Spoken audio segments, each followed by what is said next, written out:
Hi folks, let's start the second part of this up.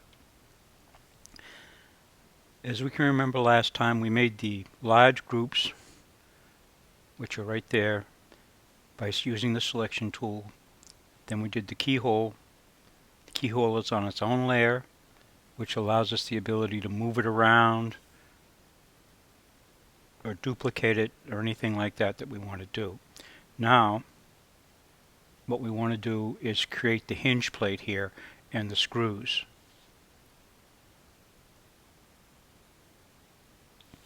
So first thing we need to do is make a new layer. And then again, we want to move in. Remember, the closer we move in, the better job we can do of creating our shapes.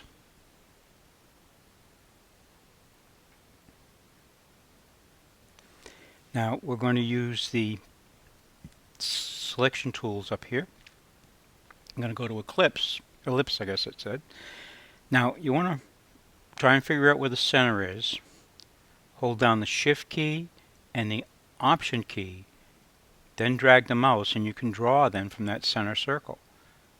So we're going to make the biggest part of the faceplate first, like that.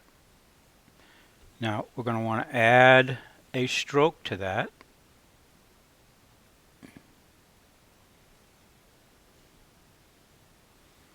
I want it to be black. I can't remember what we were using before, but we'll see how this looks at 10. Remember, the larger the section, or the larger the selection, the bigger the stroke should be. That's the thumbnail rule.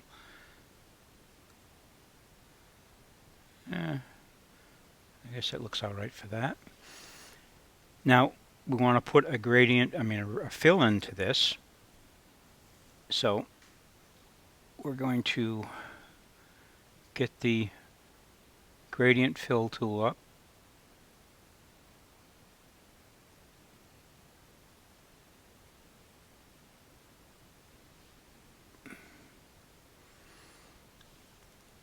Now,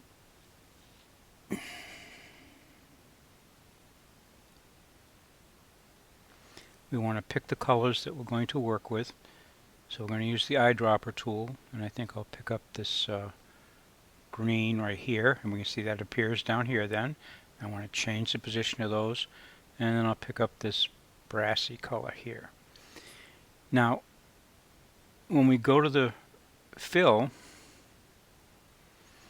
again we have the linear and the radial. We want to use the radial on this, again, because it's a round shape.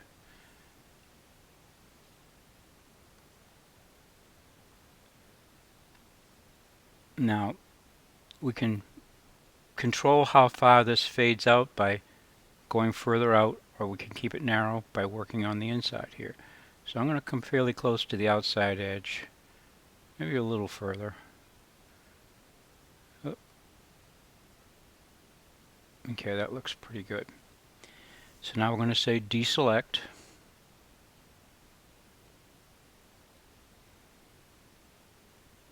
I'm going to put this layer underneath my reference layer. Now I have the reference layer. I'm going to go in and start to draw these circles. Shift, Option,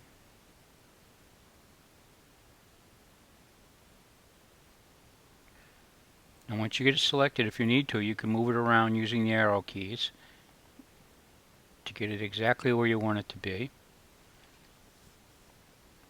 Again, I'm going to put a stroke on this,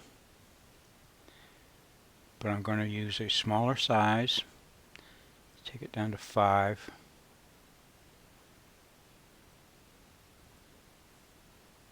I want it dark enough so it will show up.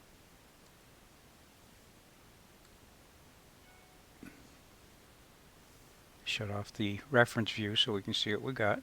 Okay, that looks pretty good. Now, I want to put my fill in here. Again, I'm going to use the radial.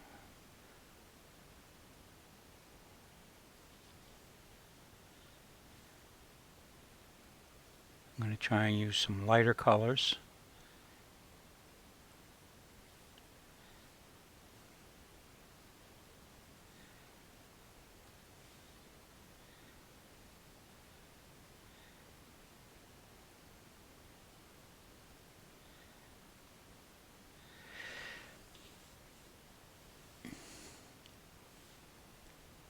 fill in.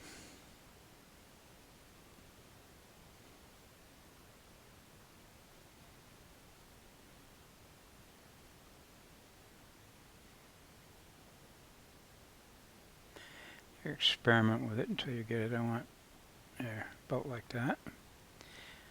Okay. Deselect. Back to our reference layer.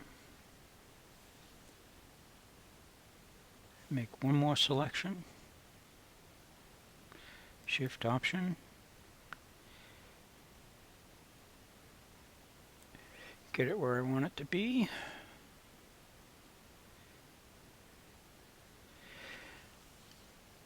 Now this time I'm going to do something a little different with this stroke. I want to make this look like it's the highest area. Whoops, wrong one. Cancel.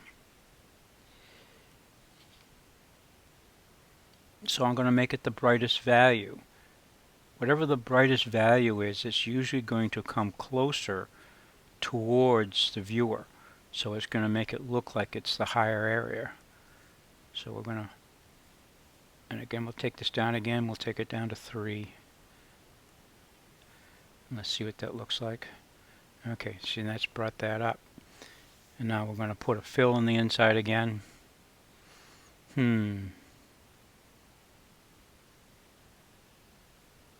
don't think we need a fill. I think it works pretty well the way it is. It's carrying it pretty well. Okay. Right, I've jumped ahead a little bit and made the other screw and using the same techniques I did here. Now I'm going to show you how I did this slot. Again, we move in close enough so that we can see what we're doing. Go back to your reference.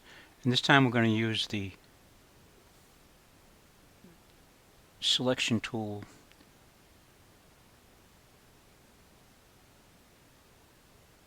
do the snap selection. Then I'm going to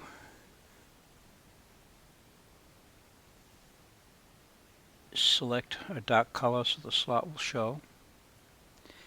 Then I'm just going to take the paint bucket and dump it in there. And we can now shut this off, and now it's full. Then just say deselect.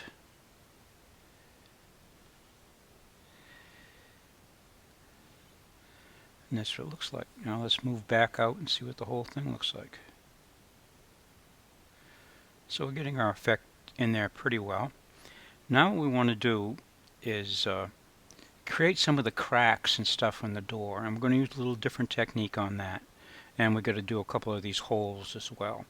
So let's get the holes out of the way first. So we're going to move in. I'm going to put each one of these on its own layer, because I may want to have the ability to move them around independently. I'm going to get the polygon lasso, and again we're just going to go around and do these shapes.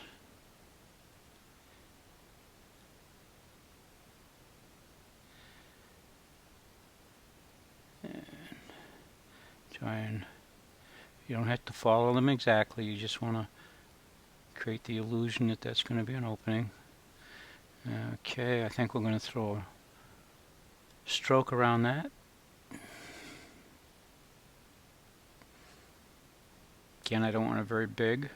Make sure I'm on my new layer. I think I'm going to use the radial fill on that. So I want to select my tools. There's a light color down in there. I think we'll get that. Click on here and I want to give it a little bit more lightness than that. That looks pretty good. And then we want the darker color. And then we'll take our radial wheel and let's click off from this so we can see what we're doing. Now I'm going to try and make the point off center. Let's see, a light's coming this way, so try it like that. Okay, maybe a little tighter.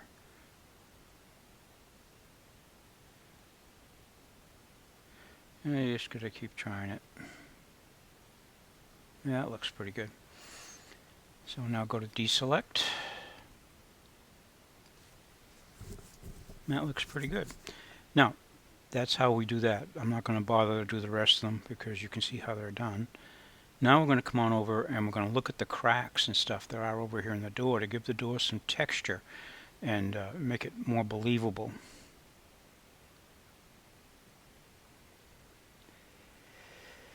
Now again, we bring the reference layer back up so we can see we've got this crack right here. Now again, we're going to want this on a new layer, and you'll see why in just a second.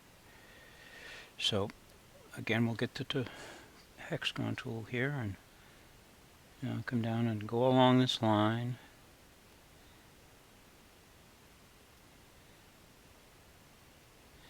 I want to go all the way right to the edge on this.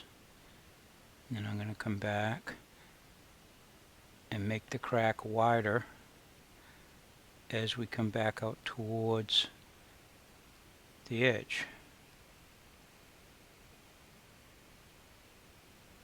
And then close it. Oops. Where is it? It's got to be there someplace. There. So we now have the crack in there. We're going to pick a color.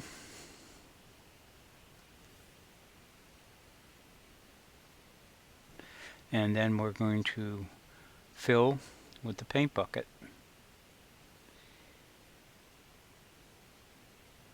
And let's shut this off so we can see what it looks like. Well, looks like it needs to be moved out so it's closer to the edge. So we'll just pick it up and put it where we want it to be. Now sometimes when you're doing cracks and shadows, you don't want a stroke. But in this particular case, I think we do want to have a stroke in there. And the reason is because it's a crack, so it would have hard edges. But we want a really thin stroke, so we're going to take that down to 1.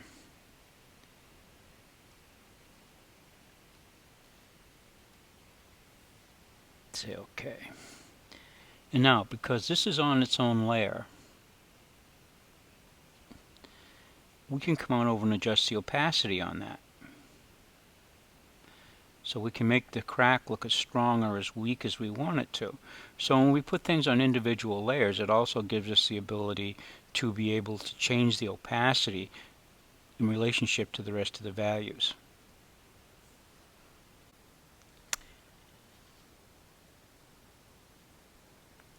I have jumped ahead again and added in some of the other detail. These highlights on the edge of the door were done with the same technique that we used for the crack. Now, I'm actually done doing all of the selection and filling work that I'm going to do on this. Now, what I would do is move into the next stage where we're going to add a texture or an enhancement. I'm probably going to I will use Topaz Impressions and Topaz Simplify probably. Now, what I want to do though is I want to make a copy of all of these that I can work on that doesn't interfere or affect these layers. So if you go on up and click here and you hold down the Option key and you go down to Merge Visible, it will make you a copy without merging all of them. And I'm going to put that right on the top. So I can shut all of these off if we want now, and see, now we just have that. Now I'm going to duplicate this layer, and then I'm going to go on up and go to Filters and go down and go into Impression. Now I've gotten into a bit of a rut with impressions. I pretty much only use the Van Dyke and the colored pencil for most of the things I do. I just like the adjustments that it has in it. So that's what it looks like straight load in, but I always go in and manipulate these so that I can get the desired effect that I want. And I usually take the stroke size down considerably because I like a finer stroke, and then I bring up the stroke length and see how that fills it in. Okay, that looks pretty good. And then I go down and I do quite a bit of adjustment in this area with brightness and contrast to try and get the pop I want out of it. So now you can see that effect that the light looks like it is coming right across the door. Now, and you can go on up and play with the values in the intensity of the color. And you can lighten it here, which gives a little different effect than lightening it down here. And then I'm going to go to the bottom.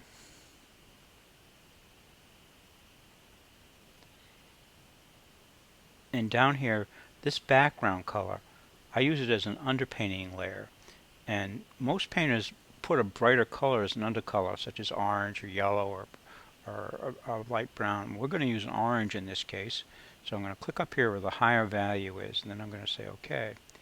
And we can see how this is going to, see how it's put a brighter background color in where all the white was, which tends to give it a little bit more punch. Then I go back up and I do a final adjustment up here on the stroke brush size, to get it where I want it to be. Then I go down one more time and play with the brightness and contrast. I want to get the real feeling of light going across this door. So I play with these until I get the effect I want. Okay, that looks pretty good. Now I just say OK. And there's the before and the after. Now at this point, if I wanted to, I could blend these two together and get the effect that I want. But I'm going to leave it right on the upper one for right now. Now there's another step that I do in the process where I'm going to take this and I'm going to duplicate it again.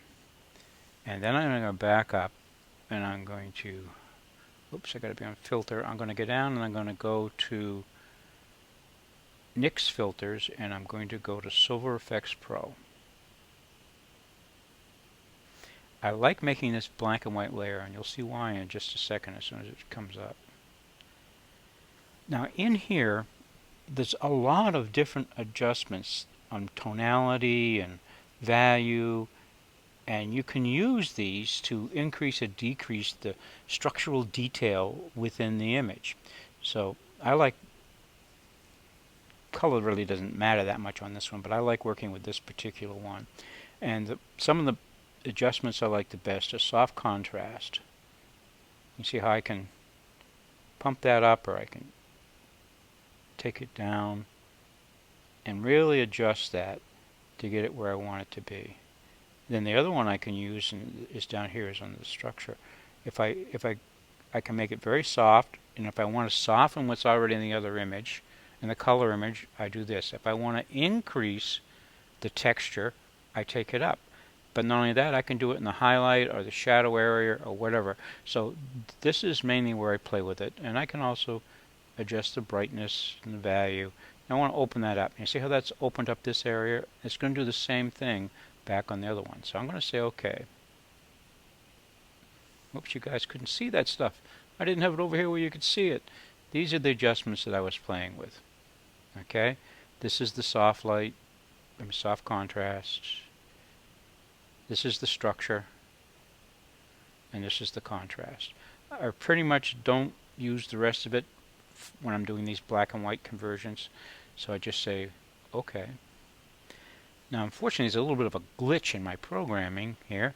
It doesn't apply it. I have to go back up and go to filter and click here with Silver Effects Pro, and then it applies it to that duplicated layer. And it'll get there eventually.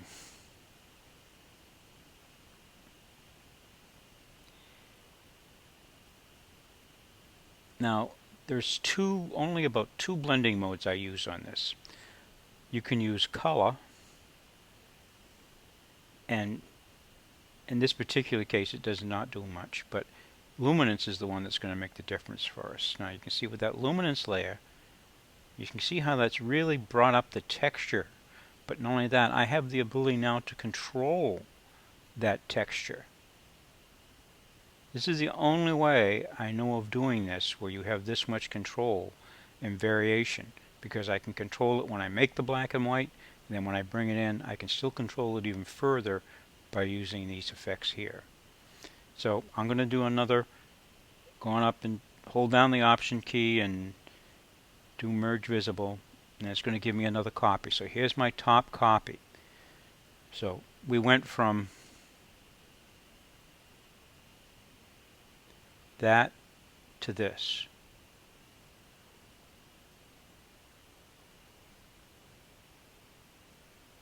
So you can see how what we do in impressions can really make a difference. Now at this point, I can also go in and do any color adjustments or add more contrast, which I usually play with, but I don't want to put that into this particular tutorial. At this point, I'm going to flatten this image just because it's going to make it easier for us to do the things we have coming up. So we're now down to this layer. Now we want to add our border. So what we do is we go on up and we go to Image and we go to Canvas Size. And then in the canvas size here, I usually use the reveal, and I glance up here and I can see I got 8 inches. So what I'm going to do is I'm going to add 3 inches all the way around the image. And then click so we can see it. Now the white border is something you should probably never use because it overpowers the values in the image and it makes the image much harder to look at. So we usually have to fill this background with another color. So I'm going to put another layer in.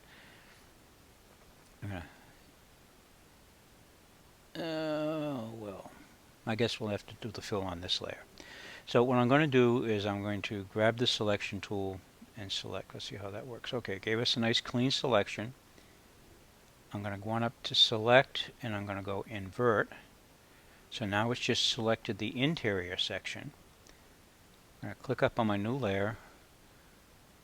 Again, I'm going to go over and get the stroke tool.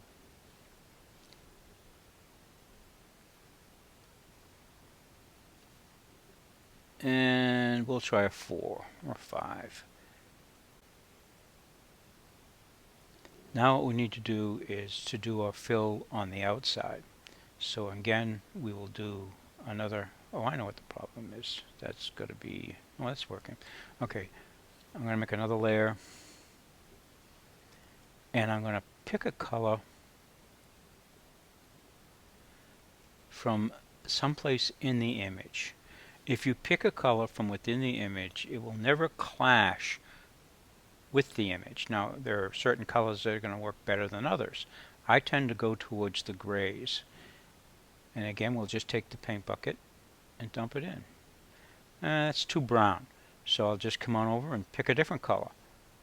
I don't like to pick colors too close to the edge though. So I'll pick a gray from in here. Right there, let's try that one. And again, take the paint bucket and dump it in. And you can do this now. Let's say I like that one, but it's a little too dark. Well, then you can just go on in and move this over a little bit that way. Say OK. And use the paint bucket again. Okay, so that looks pretty good to me. Now you go on up and do your deselect. And now you're ready for your type. And what I do is I put my type in, and then I go back and take the crop tool and crop the other 3 edges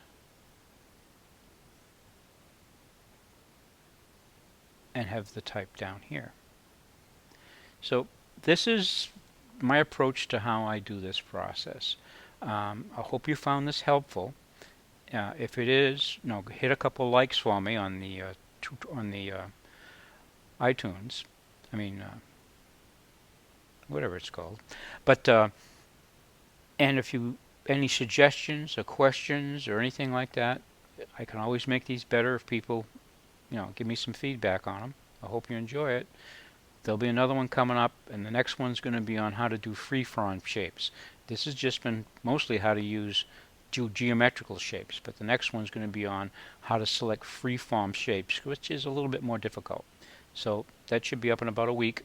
I hope you enjoy this. See you later, guys. Bye.